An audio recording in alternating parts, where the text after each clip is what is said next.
How many people here are familiar with the phrase gamification? Okay, so everybody in the room, which makes sense because this is a leading area for this discourse. So that's me. I'm Margaret Wallace. You've already met me and heard the embarrassing Viking tale of glory and invasions that I read about all the time and listen to podcasts. So basically, I think it's no surprise to anybody in this room that we are living in an increasingly complex world. I heard with the information economy, I know Josh has spoken about this a lot, the things that come into play in our everyday lives, the different abilities and skills we need to bring to bear are dramatically changing every day, and it takes more and more to kind of stay in touch with the world that we're in. And so, but in the context of this, games and gaming have been around for thousands of years, right? Games not only are a means for a popular pastime, games also help us kind of play out a variety of real-life situations. Even if you think of the game of chess, what is chess but an abstracted version of a war game, speaking of Viking invasions? And one definition that, I do come from the game industry. I've been in gaming, tech, and media since 1996, and more recently involved in the world of gamification for the past few years. And, there are millions of definitions around. I'll throw a few out. Maybe it's useful. Maybe it's useful just to contest these definitions. But, if we just accept that a game is a form of play with goals and structure, a form of concentrated, focused activity, we could see that maybe there's a whole variety of ways that games and things that we learn in making games can be applied to different situations. And that's what brings us to gamification. Now, I have a definition of gamification. It's not a game. We're not talking about Angry Birds. We're not talking about Monopoly. Gamification is the application of game dynamics and mechanics and concepts and practices that we use to create gaming experiences, but applied to a whole variety of non-gaming situations and activities and practices and behaviors. And so what I'm hoping that we can kind of discuss today, and hopefully as contentiously as possible, is, for you as entrepreneurs, as people who are running startups, as investors and educators, and who knows who else is out in the audience, why know about gamification? Why does it really matter? What techniques are available, and does it really apply to me for gamified practices? And what's good about gamification, or the practices that different companies utilize in gamification that may be applicable to what I'm doing? So that's sort of a baseline of what we're hoping, some of the things we're hoping to cover, and we have a really amazing group of panelists, so I'm really excited. Gamification has as many proponents as it does detractors. I don't think I have seen so much contention around a given topic as gamification. In my industry, in the traditional gaming industry, it's like a bad word. and so it can just get such animated and heated debate around it. I would say gamification kind of came to my attention around the time when people were seeing the addictive nature of certain social games. So here we have Gardens of Time by Playdom/Disney Interactive, and like them or not like them, social games really have focused on what really is it about gaming that can be addictive, maybe perhaps too addictive, to move players from novice users to power users. And so you can just see a comparison there, use of the two kind of play spaces that you can customize in Gardens of Time. So, and what are the different techniques that social game creators have used, like such as scheduled tasks and whatnot? Now, a lot of you are probably familiar with the Gartner hype cycle. I know Amy Jo mentions this a lot in her presentations. Have you heard about, every year Gartner tracks sort of what's trending up, what's trending down, and as you can see, gamification is squarely almost at the very top of its peak of the hype cycle. So your timing is really good to be here tonight. And a good friend of ours, Wanda Maloney, who runs a company called M2 Research, she's done some of the earliest sort of industry data collecting around gamification. She predicts that it'll be around a $3 billion industry, give or take a few hundred million, by 2016.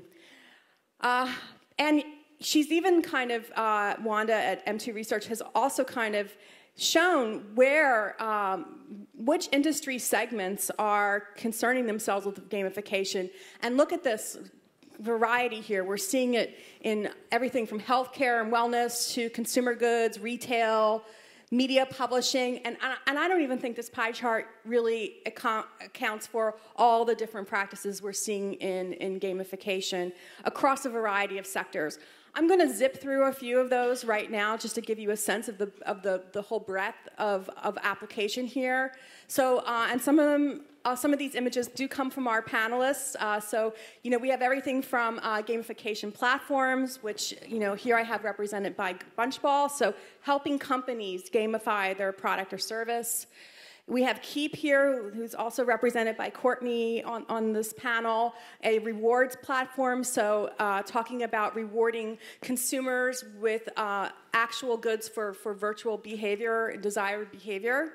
Microsoft has done a whole lot of work in around productivity and group problem solving through gaming, and it's really awesome to have Josh on the panel who can kind of speak to that. Not even kind of can speak to that. And then there are a whole variety of other ways in which gamified practices are play out in the marketplace. I'm sure a lot of you have possibly a Nike Fitbit at home, possibly use Nike Plus to track your running. Ford has a mobile app which interacts with your car and lets you gauge how economically minded you are as a customer in terms of gas consumption, and it really tries to kind of focus and hone in on what a consumer's interaction with their Ford would be through gaming and a mobile application. This is one of my favorites. This is a Pacific Gas and Electric energy orb. I don't know if anyone has ever seen the energy orb before. I do think this counts as gamification. It's an orb that you plug into your wall, and it kind of glows different colors depending on how much the energy grid is being taxed at a given moment. So when the orb is glowing green, you know that's a pretty good time to run your washing machine. When it's glowing red, kind of maybe wait a few hours if you should choose to do so. And again, that's using a very light gaming layer of green is go, red is stop, yellow means caution. You know, we would probably say that counts as some kind of a gamified practice. And then even in ways that you may not even imagine, people are talking about gamification. So there are these, there is an article that came out about a year ago called The World of Holy Warcraft. And there are a lot of analysts some analysts, Alex Levine in this case, who's looking at how certain political groups are using gamification to encourage participation on message boards. In this case, they looked at message boards that they say cater to Al-Qaeda groups, and how badges and reputation points were used to encourage people to post and become stronger in the community on these message boards. And then, of course, a local example, and again, in a way we may not ever have thought gamification could be used. The city of San Jose had created a game to allow people to play out different budget scenarios to kind of help them figure out ways to get out of their budget crunch. Now, again, this is a really amazing community-driven example of collaborative problem solving, and I think it's a beautiful photo there. And then, you know, presidential elections are being gamified. President Obama has a Foursquare account where if you check into various locations that are relevant to his campaign or to the election, you may get a pop-up tip from President Obama about, well, get the hamburgers here, they're really good, or whatever that might be. But again, if you study trends, and I think everybody in this room, you wouldn't be here if you didn't, you'll just find a myriad of approaches and ways that gamification is playing out in our world and in our everyday lives. My name is Courtney Guertin. I live in San Francisco and am the co-founder and CTO of Kiip. And the journey of Kiip kind of started at Dig. A guy I was working with in business development. Even though I'm an engineer, I love meeting the publishers and different people that we were working with and building tools for them. He's like, Courtney, you need to meet this 18-year-old kid from Canada. So my first impression is that this kid is full of energy. He literally is Red Bull. It's like he walks in the room and this kid basically is nonstop bouncing around the walls. And he has a lot of amazing ideas. And so I became good friends with him at Dig. But I wanted to leave and kind of explore some of my own ideas. So I met this badass guy. His name's Amadeus. And we explored a bunch of different things. I love mobile gaming, so we decided to build a mobile game. I love the whole social 8-bit world, so I made 8bit.me. If anyone's ever used Twitter and you've seen all the 8-bit characters and were kind of annoyed by them last year, that was me. Did something with follow style. I love fashion curation, so kind of worked in that space. But there's one idea that Amadeus and I had going back and forth was with our game. We wanted to reward people who were playing our game. You have all these users, you spent all this time creating this, and people are doing really well on them. You kind of want to give them an added bonus, more than just, I guess, like a high score leaderboard thing. So, and Brian, while in some of his travels, he came back after he was done with Dig, and he wanted to create like a rewards platform. So all these similar ideas, we shared the same idea, same passion. We wanted to reward users and mobile apps, and we wanted to build something new and basically disrupt kind of the mobile advertising space. So we joined a team of Voltron and collectively got together. I don't know if you've ever seen this cartoon, but it's amazing. We set out to basically do one thing, and that's build a business around the achievement moment. The achievement moment's in every game. It's a moment if you've been striving to basically reach this goal, right? It could be in anything. It could be beat the boss, get the next level. It could be running 5K, or running a marathon. No matter what, there's always this achievement moment. And in mobile, there's millions of these, if not billions, happening worldwide every day. They're measurable. And there's this natural pause and play. And we knew that we could do something special with that. So we wanted to build a business around that. Typically, to build a big business, you have to have a solid team. You have to have a good idea. That's sometimes secondary. The team's what matters the most. Good mentors, time and money, and a lot of luck, right? And so that's what we did. In July 2010, we set out to build Kiip. And we created a demo kind of to prove this, shared it with some friends, and went around talking to everyone and anyone who would listen. True Ventures is a great venture firm in San Francisco, said, all right, you three, we'll give you money. And the CEO of our company is Brian Wong. He's 19 at the time. We got $300K, and we decided to sit down and build this. September 6th, just over 2 years ago now, we committed our first lines of code. And just a little side note, because there's a lot of entrepreneurs here, probably a lot of people who want to start companies or have companies of their own. This valley is very, very interesting how everyone's like, oh, it's so easy, we'll just throw you money, just go to San Francisco. You don't always need to raise money, right? Raise money only if it makes sense. It takes a long time to build relationships, so if you're going to get money from someone, make sure they're in it for the long haul, right? These people are going to be with you for a very long time. It's kind of like dating and marriage. You don't want to just, hang out and grab money from the first person you see. It takes a lot of time and energy, especially away from building your product to raise money. Even after all that hardship, it's still the easiest part. Building the business is the most difficult. So we set out and we built Kiip, right? Build a great platform. The platform is simple. Real rewards for virtual achievements. We want to reward people for their gameplay. And it's a platform for thanks and acknowledgement. It's real rewards for achievements. And we wanted to go beyond the ad, and we wanted to make it a little more human, more engaging, right? Something more special. This is the fact is everyone has a mobile device in their pocket. It's something that's personal. You take it with you every day. Something has to be a little more engaging than just a banner ad. And to build a great platform for devs, well, we had to make something that's serendipitous in real time, highly scalable and easy. It's super easy to implement. And something that's never obtrusive or annoying. That's a big thing here, right? No one wants I don't want to build a business that's annoying. No one wants anything annoying in their while they're playing games or whatever. And we had to figure out, all right, what are we going to do? We're going to make our own games? Well, no. Technology has given us choice. There's so many apps out there. You choose what you're doing. Like right now, I'm sure half of the people here are twittering, or maybe 4 people are playing game. And the big thing is you interact when and where you want to. And we want to be a part of that experience. We want to be where you are when you're choosing to do that action. And we want to give you great rewards, right? So we went out and we talked to trusted and well-known brands to basically give you those rewards. And we have a simple business model.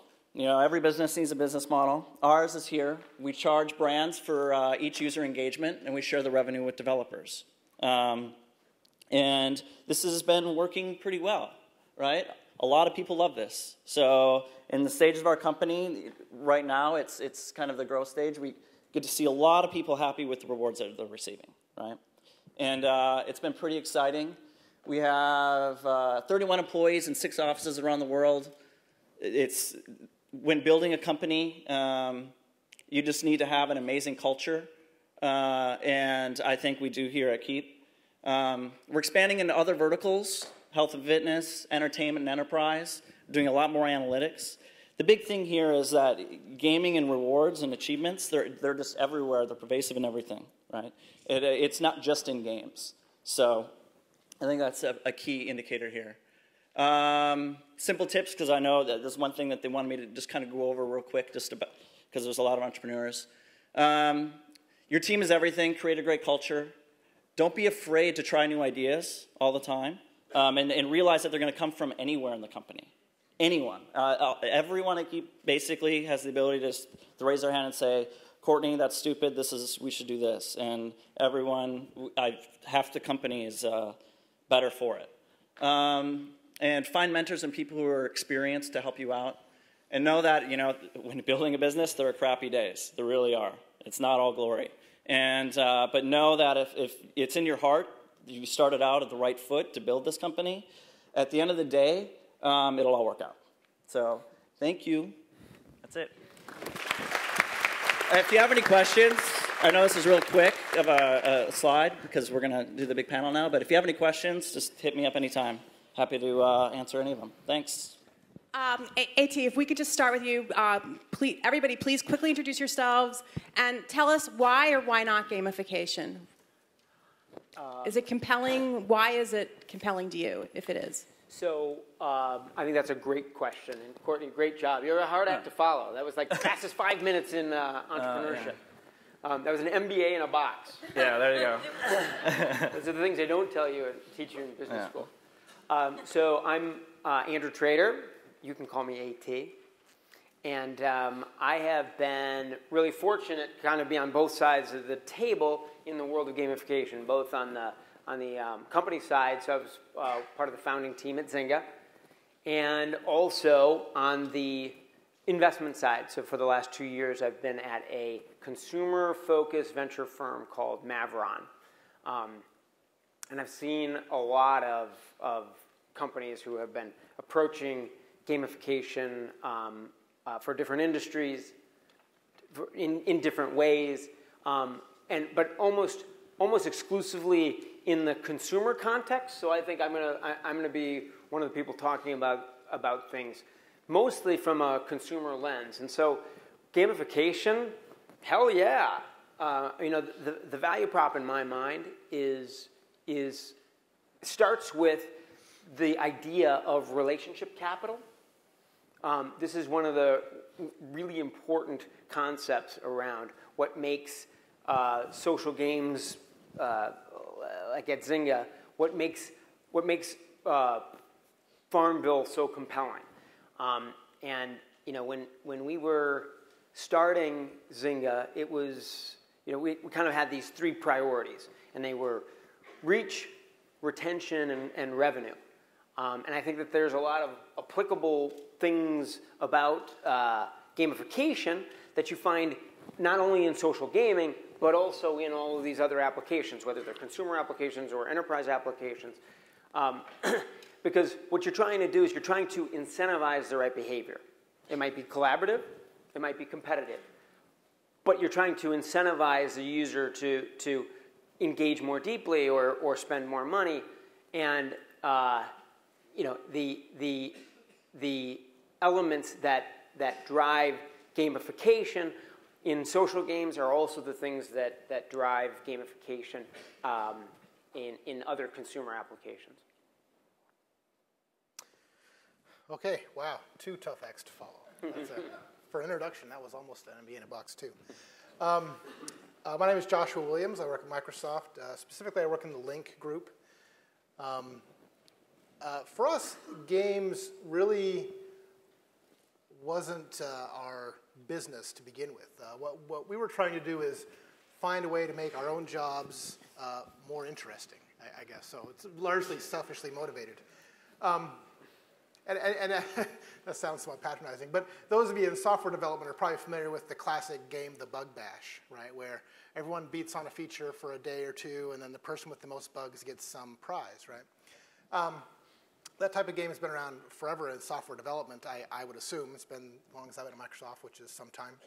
But we thought, what if we could add more richness to it? What if we could add more elements to it? What if we had different reward structure that wasn't always the guy at the top one? What if we did drawings? What if we gave away prizes?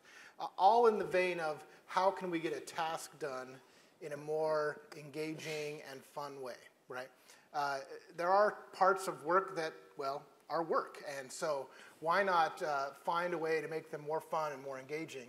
And a lot of what we've done has just been experimental. We've tried some things that worked. We've tried some things that failed abysmally, and hopefully we learn from them.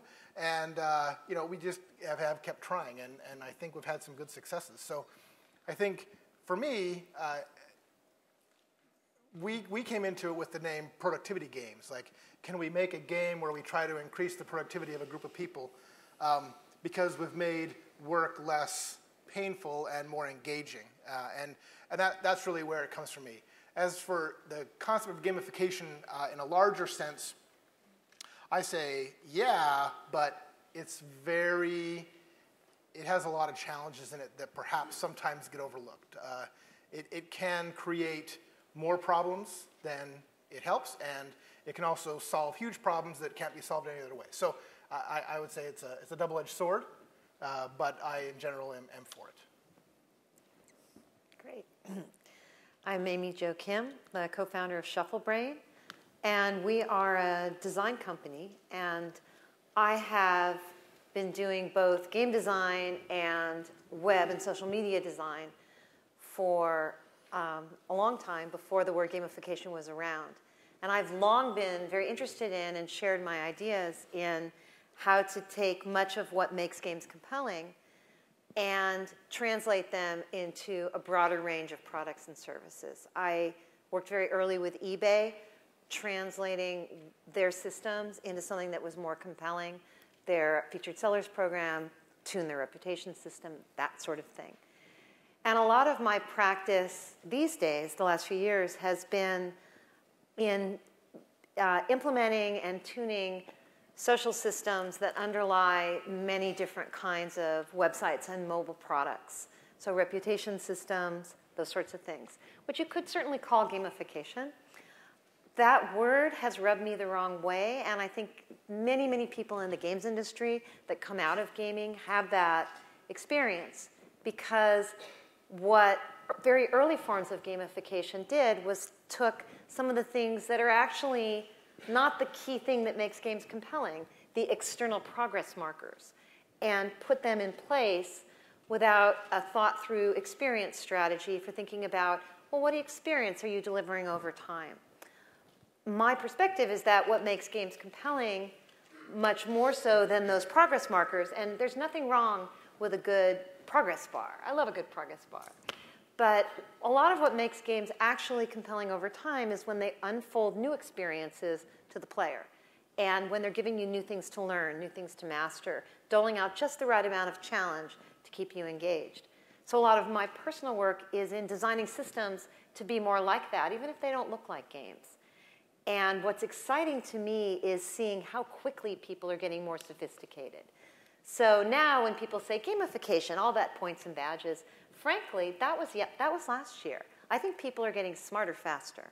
I think people are recognizing the limits of extrinsic motivators and extrinsic rewards and designing systems that have the dynamics of games and the feel of games, but might look very different than a Farmville. And that's what's really exciting to me. The other piece that I think is a big blue ocean opportunity, and I would encourage you guys to explore it, is to really look at the big world of non-zero-sum gaming. Zero-sum gaming is games where we're opponents, where there's winners and losers, and you're dividing up a pie into pieces for people to take when they win or lose. And that's great. Most of computer gaming has been zero-sum gaming.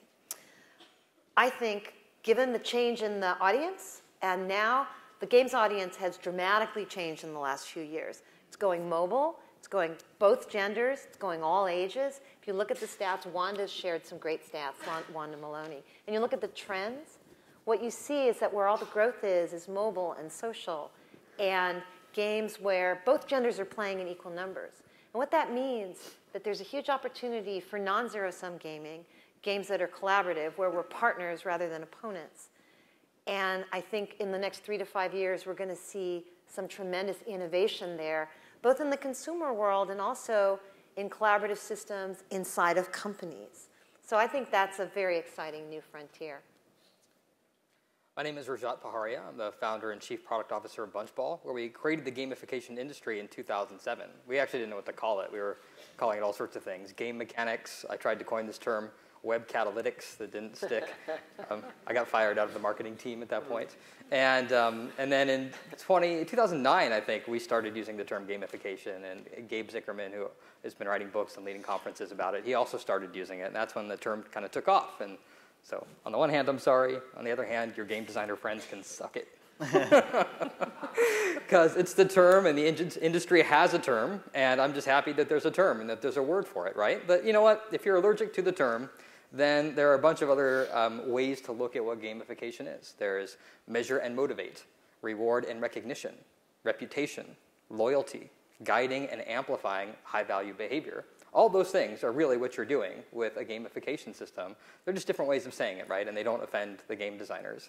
So what happened in 2007 was we realized that there was kind of this big sea change happening, which was that we were living our lives completely online, right? Our community lives, our entertainment lives, our work lives. Everything we're doing is now being mediated by technology. And because of that, it's generating data on our utilization. And right now, all this data is just kind of floating free in the atmosphere. But smart companies can take that data and can consume it and leverage it to drive high-value activity and loyalty, to motivate people to do things. People like loyalty programs and frequent flyer programs have been doing this for years, right? But the only data set they had was transactional data, was purchase when you're buying airline tickets or whatever. And so that was the only set they had. But now we have this wealth of big data about user activity flying out there all the time that we can now capture and start leveraging and utilizing because it's telling us what your users are doing. They're holding up their hands all the time and telling you about everything. They're telling you what they're good at, what they're bad at, what they're interested in, what they like doing, how they perform. All that information is there. And so that's what gamification does. In 2007, we said, let's create a platform that is made to consume this big data stream and then use these techniques that game designers have used for years to motivate and incent people, things like goal setting, real-time feedback, competition, transparency, teams, leveling up, badges, all those things, and let's take those and use those to drive the high-value activity and loyalty. So we've been doing that since 2007. We started in the consumer space with brands like NBC and CBS and ABC, like all the major media companies, community sites, wanting to engage their audience members and their fans and trying to drive high-value behavior there. Since then, we've moved on to partners and employees. And so this stuff has migrated from the consumer space into the enterprise space, where we're now doing work motivating employees to sell more, to be more social, to recruit their friends, help desk activities, to go through training, to collaborate more internally. And that's actually the fastest growing part of our business right now. That's very interesting. So Courtney, I'm going to kick off with a question for you. Okay. I know that when we were talking before the panel began, you mentioned that Kiip really isn't hasn't set out to be a gamification platform. You're really focused on the moment of achievement and rewards. What do you want to speak to how you guys view gamification in terms of what you're doing? And maybe kind of a second part to this question, how are you seeing brands kind of react to or adapt to not only rewards but also gamification using your platform? Okay. Well, when we first started out, there was a tremendous amount of education, right? So now, when we started out, it was a couple years ago. I mean, obviously Farmville was popular and a couple other things were really big. But still, where we get our rewards from is big brands. And they still didn't realize that, honestly, every single person in the demographic sphere is using and playing games, right? It is middle-aged mothers, it is young children, it is people over 50, male and female.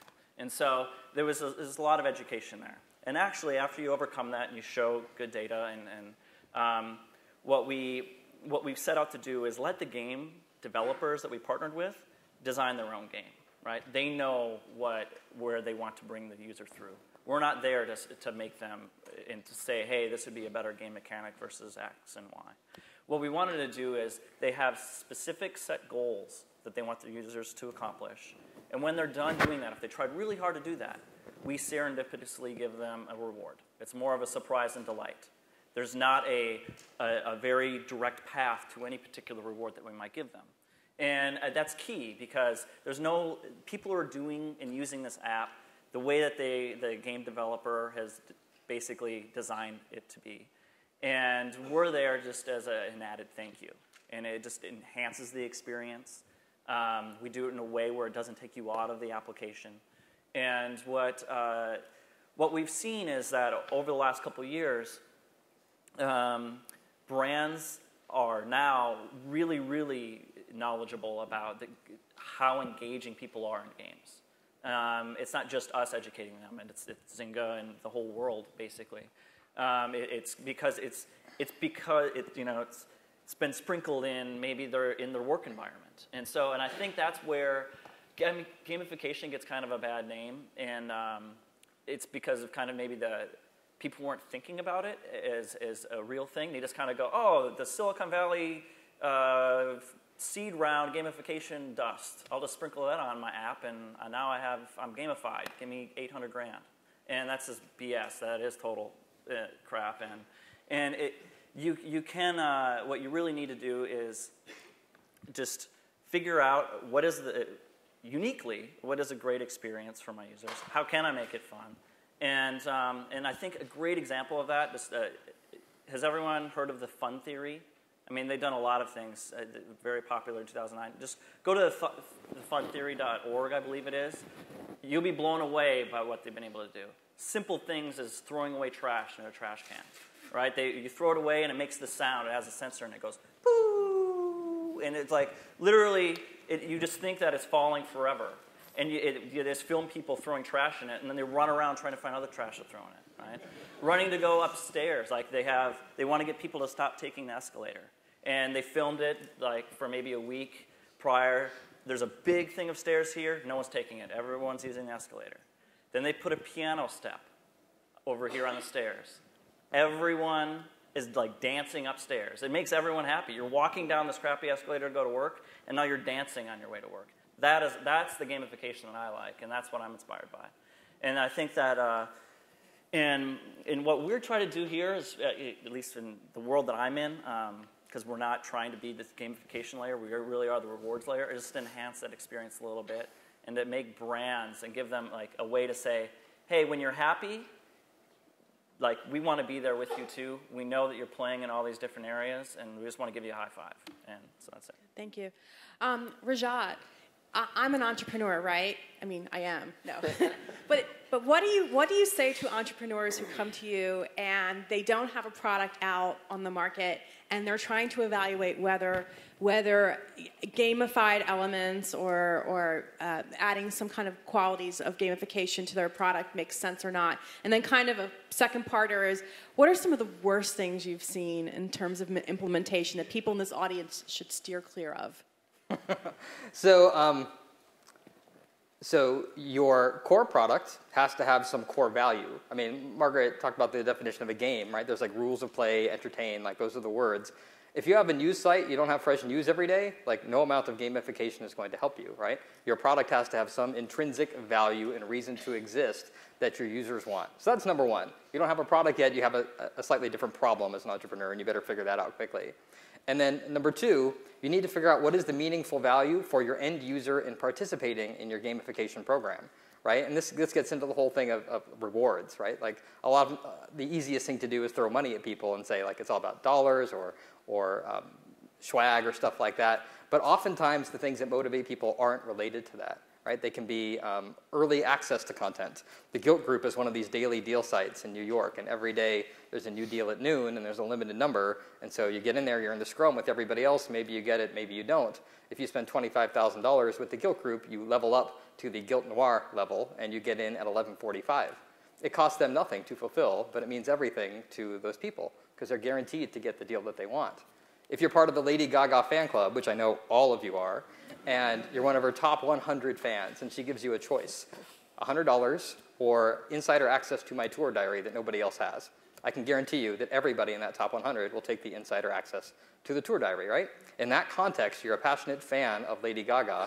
That's what matters more, is having this insider knowledge, this exclusive access, and being the one who can share that to the world and be the hero.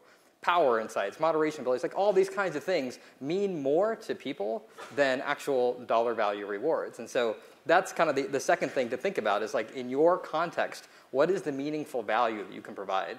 So as an example of kind of like bad gamification, I'm going to give you one that I think is the double-edged sword, right? So it's actually a really good one for entrepreneurs to look at, which is Foursquare, right? So Foursquare kind of held up as like the poster child of gamification, really good for onboarding, really bad for retention. Right? It's actually it's an amazing use of gamification for onboarding.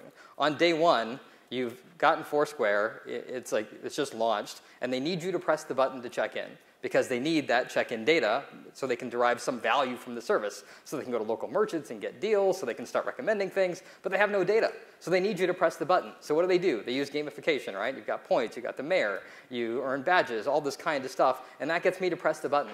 And it gets me pressing the button for a week, 2 weeks, 3 weeks, a month, something, right? Some period of time I'm playing the game and I'm engaged, and then almost inevitably, somebody wakes up and kind of goes like, why am I pressing the button?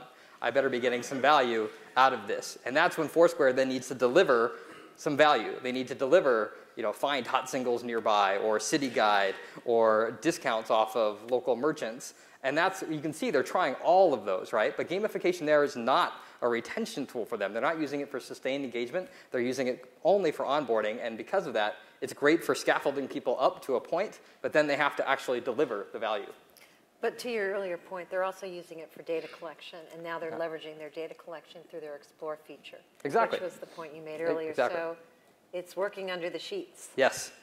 To get them data, but they have to make that data valuable to people now. Right. So Amy Jo, I know, having taken your Smart Gamification workshop, I know you talk a lot about intrinsic motivations, and I know recently you've been speaking a lot about how gamification can lend itself to all kinds of collaboration and problem solving. Do you mind kind of describing kind of in broad strokes how that plays out? Like, do people take on different roles within a collaborative setting? Like if you're trying to do like smoking cessation for healthcare gamification, is there just as one example, like how does that play out, or what have you seen in your work? Yeah, that's a great question. So it plays out in a lot of different ways, and I could speak, I think, most authentically to how I've actually used it, which is not the whole shebang, right? Rajat, I think, has a lot of insight about how that's playing out in the enterprise market, which I'd love to hear more about. So there's a few ways that it plays out. One of the seminal experiences in my professional life was working on the first version of Rock Band. And that's a game, as you know. But my job was really all the social design and the social system. So we thought a lot about, okay, there's the personal progress aspect where you're gaining points and leveling up and playing bigger venues. But there's very much a social aspect where you're forming a band, and then your band has its own journey over time. So we put a lot of effort into thinking about how to make that fun, how to make it fun even if your other bandmates weren't online, how to create really strong bonds so that even if you got tired of playing the game, you still wanted to hang out with your buddies. And that's something I learned very much from working on MMOs. People get very tired of those games, but they don't want to let their friends down. So they'll go to that WoW raid, or they'll do that thing. So I learned about the power of a team commitment versus a personal commitment. So that's one way that I always bring up with my clients, and I'd encourage you to think about is people are often more loyal and more engaged with their commitments to a team than to themselves.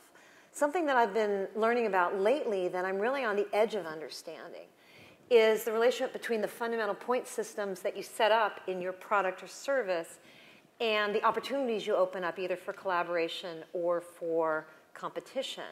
And the punchline is that if you set up personal progress metrics, meaning XP or something like XP, points that you get through your own actions, and then you level up with that, that very naturally leads into competitive game mechanics like a leaderboard. You can slap that on. That's pretty easy, pretty straightforward.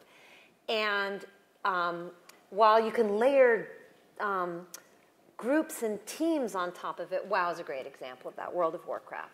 You've got this XP fundamental engine driving the whole thing with this team dynamic with groups, and then this larger scale competitive dynamic with factions. And that's fantastic for a mix of very team collaboration. Oh, my guild needs me. Honey, you put the kids to bed. I got to go on this raid. Unfortunately, that's been me. And so I know, it's not on my hard drive anymore out of necessity. But there's that, and that's really great. But there's another thing that's emerging, and it's really emerging from this other side out of social media and the social metrics that you can track with social media. So personal progress is pretty easy to measure through your own actions. You set up some sort of XP systems. I'm sure your company has done that many times. But there's this other kind of point system, which is fundamentally social right from the ground up, where, for instance, you might measure XP, but you might not show it. And what you might be showing to people and highlighting in them are their social contributions. How many people responded to their content? How many groups they joined and were active in? How much they're engaging socially, and then start opening up opportunities based on those very fundamental metrics. And what I'm finding with my own clients is that if we start by really laying a groundwork that's social from the get-go and not focused on personal progress and competition, all kinds of different opportunities emerge. And sometimes we don't even know what those are until we're in alpha and beta and we're doing the lean development thing. So, that's, I'd say, the frontier of what I'm doing. I'm also very closely looking at companies like Kickstarter, which to me is just a phenomenally important model that's changing the nature, not just of funding and patronage, but of participation. Mm-hmm. Yep. So I'm looking at that. I'm looking at Code for America. How many of you are familiar with Code for America? I'm sure a lot of people. They're doing a bunch of stuff you could call gamification, but it's very grassroots, bottom-up. A lot of it's lightweight, but they're engaging people civically in a way that's deeply collaborative, but very much about caring about your own little neck of the woods and wanting to make it better. That's great. Thank you. Thank you. But so we've experimented with this, but actually from a different point. The idea that individuals can continue to progress in the game, but that there are bonuses associated with encouraging their teammates to come with them to accomplish something that they did as well, to kind of help progress the game along. And we did it from a much more practical standpoint. In a lot of the games we have this role of a game master, someone who's kind of doing the cheerleading and letting people know what the score is and reminding people that the game is still there or whatever, right? But by having a mechanic in the game where people can encourage their teammates or invite their teammates to participate, it takes a big burden off the game master. Now it becomes a much more, I'm inviting my friend to go with me on this journey, as opposed to the game master having to send out a reminder all the time. It actually ends up being a much higher level of engagement and a lower burden on the game team that manages the game. So just kind of building off of the social context that that we're talking about. I think that this is really an important to understand where we came from to arrive at social gaming. 2006 is not that long ago, right? Yes, there was a time before your iPhone, and there was a time before Facebook was rampant, and a time before Farmville took over your feed, and our proposition going into Zynga was that we could bring games to the mass market if we did a few things. One, you made the games fun, quick, and easy. You made them real social, so you were playing with your real friends, and you allowed a user to express themselves through the games. And we said, if we could accomplish those three things, we could reach the mass market with online games. And social game hadn't, the term hadn't really been used yet. And I think that is, and there's different ways to apply those things. Some collaborative, some competitive, and I think that it's kind of interesting to think about what those underlying compulsions feel like to the consumer, because you're eliciting different kinds of actions from the user. You're motivating them to do different kinds of things, depending on whatever it is that you're trying to accomplish.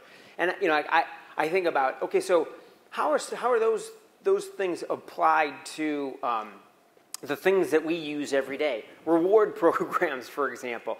I mean, did anybody wake up today and say, gosh, I got to get onto my United Airlines mileage program because it is so fun, right? And I think one of the big kind of fails in this area is you look at the daily deal sites, and I look at Groupon, I look at Living Social, and actually I think they're doing worse than United is, because they are desperate to try to find a way to deepen the loyalty, for, their users' loyalty to the sites, to Groupon and Living Social. And yet, for me, as a consumer, I'm loyal to the merchant. And I don't really care who delivers my deals, as long as the next deal is there. And that's a huge missed opportunity. And you think about, okay, what if Groupon rewarded me, encouraged me, motivated me through gamification to, so therefore giving me credits, and whatever I can do with those credits, is sort of up to them. You could think about getting cash within their program, or allowing me access to offers that other users don't get. But whatever it is, to get there, what could they do? Well, you could motivate me to customize my profile. That helps them, and that helps me, right? I mean, that would be a better user experience for me, and it would help them drive their conversion rate, through the roof. What about me sharing an offer with friends? What about me helping get my friends to actually take advantage of offers? So I know these things seem obvious, but why aren't they doing it? And I know that this is a sore point for Andrew Mason, the CEO of Groupon, because I had this conversation with him 2 years ago, and his toes would curl if he was here listening to this today.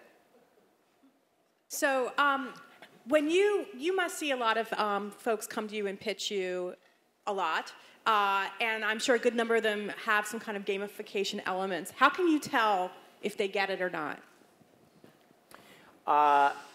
Great question, and I think this is one of the things that Rajat said before, which is you've got to start with a product or service that is inherently valuable, right? Like that's the biggest miss, is that that entrepreneurs come at this from the perspective that something that's somewhat interesting you can make valuable by putting game elements around it, and that's not accurate. It requires, right, the the table stakes are having a product or service that is super, super valuable and compelling all on its own to the user. Then applying the game mechanics to it, that's a way to deepen the relationship. That's a way to drive engagement. That's a way to lengthen retention. That's a way to extract more value monetarily from a user. And just a few kind of examples of stuff that we have seen that has been, I think, terrific. Maveron kind of has 3 focus areas. We focus on online health and wellness, online education, and online consumer services, things like e-commerce and mobile apps. And in health and wellness, in online education, we are investors in a company called LiveMocha.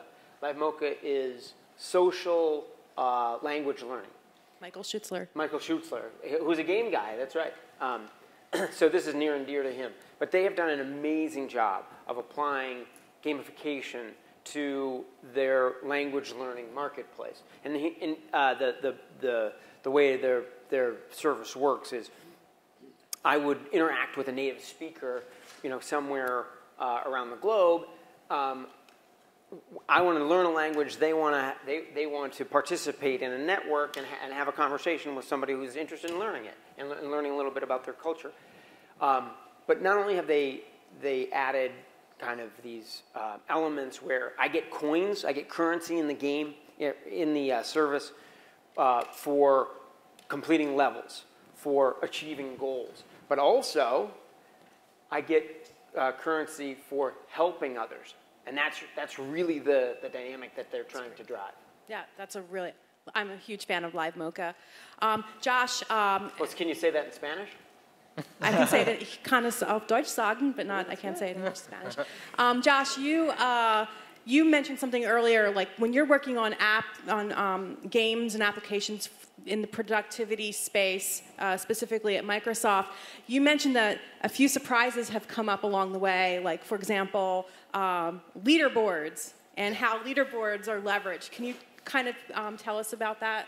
Yeah, leaderboards we found to be very tricky, right? Microsoft has no shortage of type A personalities. It's kind of a running joke. But leaderboards are great for a lot of people who really are aggressive and hardcore players and they want to get to the top, and that can motivate people. At the same time, I am not that kind of person. And so I look at a leaderboard and the guy at the top has 500,000 points and I have 8 points.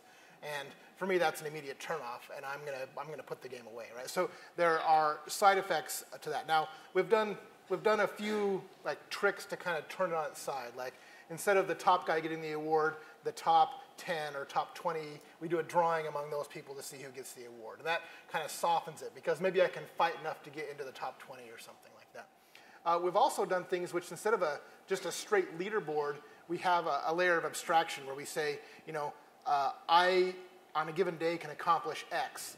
And if the next day I can beat my personal best, then that gets me a point on the official leaderboard, right? So now it's me competing against my previous best instead, and that's what earns me points on the leaderboard that everybody else sees, right? So now it really levels the playing field quite a bit. I mean, we've had a game where your job was to set up machines running overnight automation, okay? And so it turns out the guy who owns the lab, who has 500 machines at his disposal, he can pretty easily beat everybody. So, but this layer of abstraction takes that away.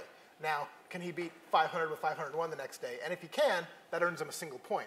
Well, if I run 1, now I run 2, that earns me a point. And that really kind of normalizes the amount of effort that I'm available to put into it, right? So the leaderboard itself, again, great for driving people to behavior. And even this abstracted version is still a leaderboard, right?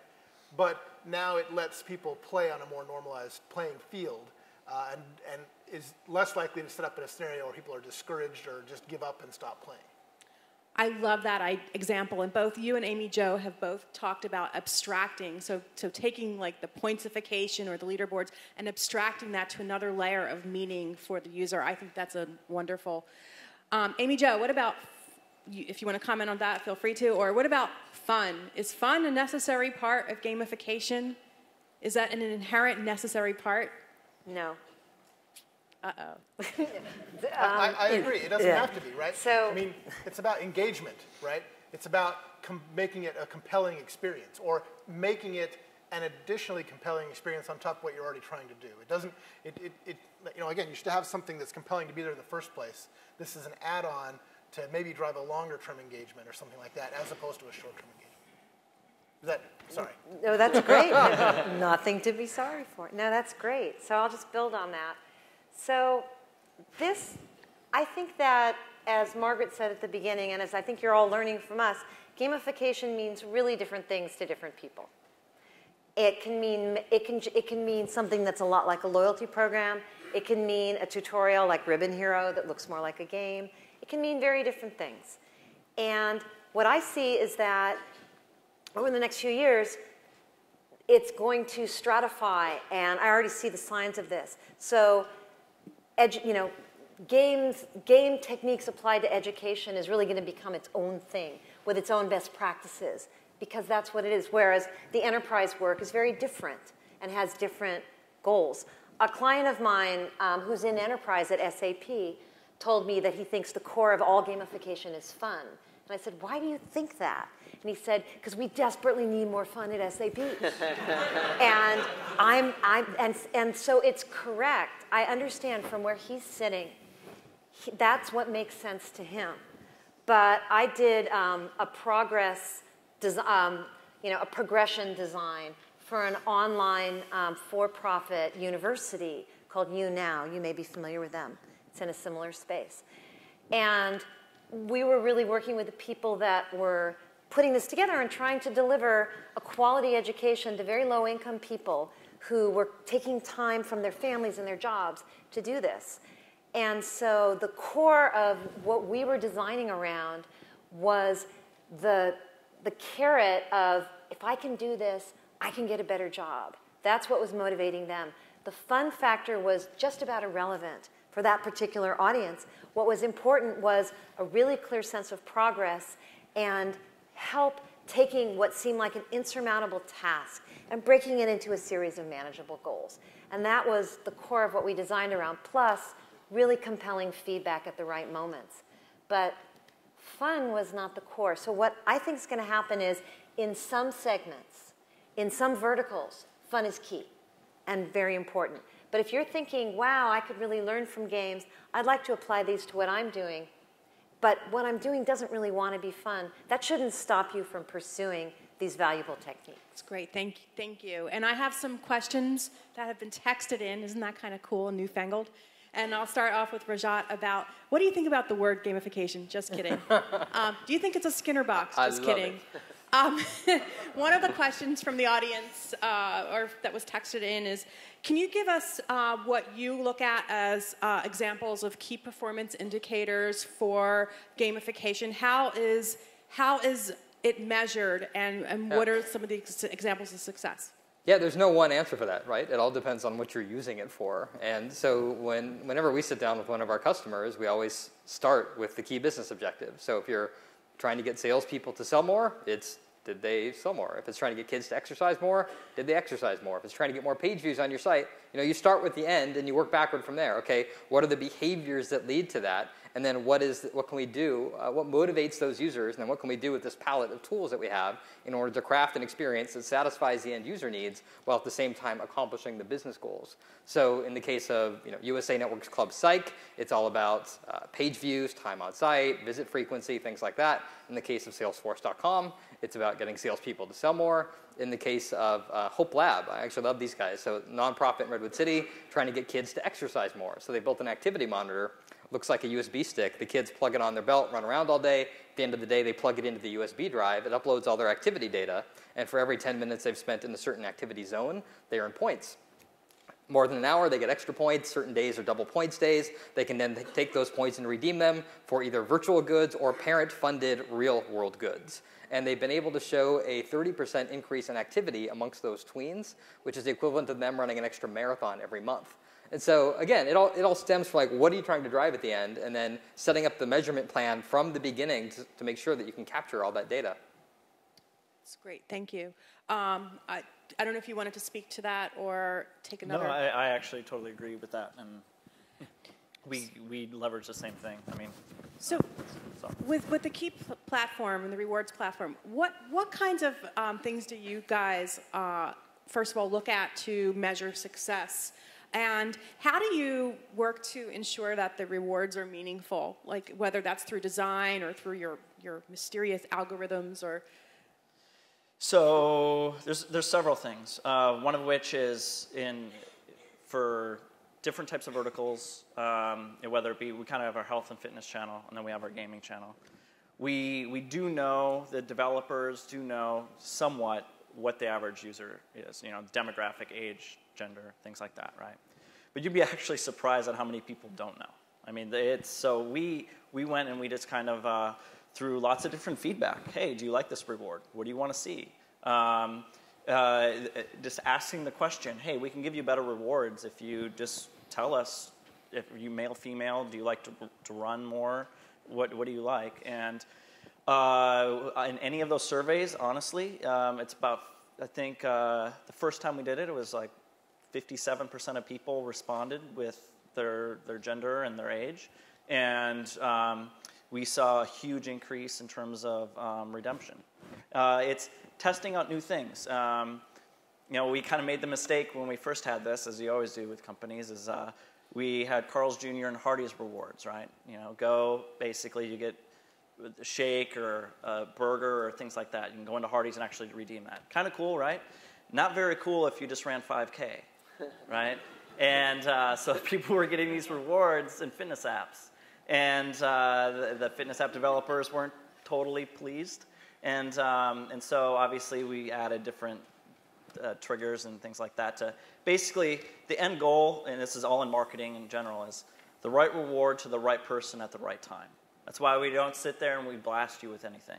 That's why if you do one action and I get a reward, you might not get it at that particular time. It just how often you play, how long did it take you to get that? Each person's different. I might be amazing at a particular game and get 100,000. And my good friend might just totally suck and they always get 20,000. If I get 120, who cares? It's a little bit increase. He gets like 80, awesome, right? So they're all like, that's huge for him. And that's the type of things that we need to measure. It's all personal goal and hierarchy, and then basically just the best of the ability, try not to give a guy jewelry. That's it. So here's a question from the audience, and I think pretty soon we'll be taking direct questions as well, right? And I'll just throw this out to whoever wants to take it. Should the IRS in the process of filing taxes be gamified? Is that hype or the real deal? It's absolutely possible to do that, and it wouldn't be bad. So I'm going to throw out another example, Adobe with Photoshop, right? So here's a piece of software that's probably as complex as doing your taxes. I was an interaction designer at IDEO, world's leading design and innovation firm for 4 years. I never learned how to use Photoshop. I was using Paint when I left there because I just couldn't, I'd open it up. I'd download the trial. It's like a gig. It's a half an hour, another 20 minutes to install it. And you open it up, and it's a blank white canvas and 10,000 panels, menus, and buttons. And you have no idea what to do, right? And so I got this 30-day free trial. What's the likelihood at the end of the 30 days that I'm actually going to buy and spend whatever, $800 that Photoshop costs? It's very small. And so what those guys did was they built an app called Level Up for Photoshop. So now the out-of-box experience is this panel pops up saying, you want to learn, we want you to win, go through this gamified tutorial and you'll earn points that give you a chance to win Adobe product, which is almost completely beside the point. You've spent 50 minutes of your life getting to this point. Clearly you want to know how to use Photoshop, right? And they've always had all this tutorial content and videos and lectures and whatever, but nobody goes to look at it because it's not compelling. They just want to get in and crop a photo, remove red eye, take an object out of something, right? And so what this did was it created, the hypothesis was let's create 12 missions, each of which teaches somebody that one key thing, object removal, teeth whitening, etc.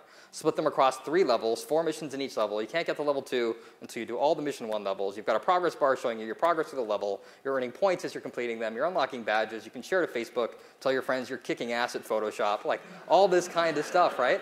And what they're seeing is that people that go through this are actually converting at a much higher rate because at the end of doing this, they have been exposed to all this functionality. They felt a sense of mastery and fluency at this tool, and they've directly experienced the benefit of doing it. I mean, if you can imagine Farmville, You open Farmville, and what you see is like brown plot of dirt. And that's your onboarding experience to Farmville. Like, how many people would be playing Farmville, right? But no, like Farmer Pete comes up and he says, like, click here to pick up the strawberries, click here to plant them. I'm going to fast forward the clock 4 hours to harvest them so you don't have to wait. And in 5 minutes, you've learned how to play Farmville by playing Farmville, right? So that same idea could easily be applied to the IRS and taxes or any other complex process. So Matt, so because somebody on the panel might be under IRS audit, I'd like to answer this question slightly differently. To protect the innocent. So Thanks for protecting me. I think government has a lot of similarities actually to nonprofit organizations, and I'm working, and I have had for a long time. I've had a deep belief that social plus gamification was going to be able to really drive, a mass audience to do something meaningful, right? So for some social good, some social benefit, and I joined the board of a company called Skoola recently. That a very dear friend of mine, Stacy Boyd, is the CEO. And what Skoola does is they are helping drive fundraising for schools by having parents source local deals. Incredibly powerful. Just launched last spring, having a huge launch, a back-to-school launch fundraiser in about 2 weeks. And what's really compelling about this is the experience for users is all gamified. So everything from how you compete with other schools, and within your school other classes, other grades, other teams and activity groups is remarkably compelling. As well as how she walks you through, how the company walks you through the onboarding experience and unlocking almost marketing channels. So so they encourage you. Hey, you're halfway there. In order to unlock the email channel, all you need to do is invite a few friends on on Facebook or Twitter. So really well done how they've gamified that. And this is a for-profit company, but you can see how relevant it would be for nonprofits. And kind of to hinge on one of the audience's questions, do you mind me asking how companies like that make money? What is their business model for generating revenue? So this will be the vast majority of the revenue of the proceeds go to the merchant, and then a portion goes to the school, and a smaller portion goes to Skoola. And that seems to be on the minds of a lot of folks from the audience is how do these different businesses make money? So Kiip, you guys charge the brand advertisers. Yep. And for engagements. Mm-hmm. When anyone redeems a reward, the brand then is, we get revenue from the brand on that. And Rajat, you guys... Yeah, we're an enterprise software company, so we charge a licensing fee based on the number of users. And Microsoft, no, just kidding.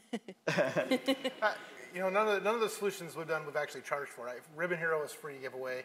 The things we've done internally are just primarily for employees to help us accomplish tasks, provide feedback, leverage the massive expertise. It's kind of a crowdsourcing effort with kind of a game skin on top.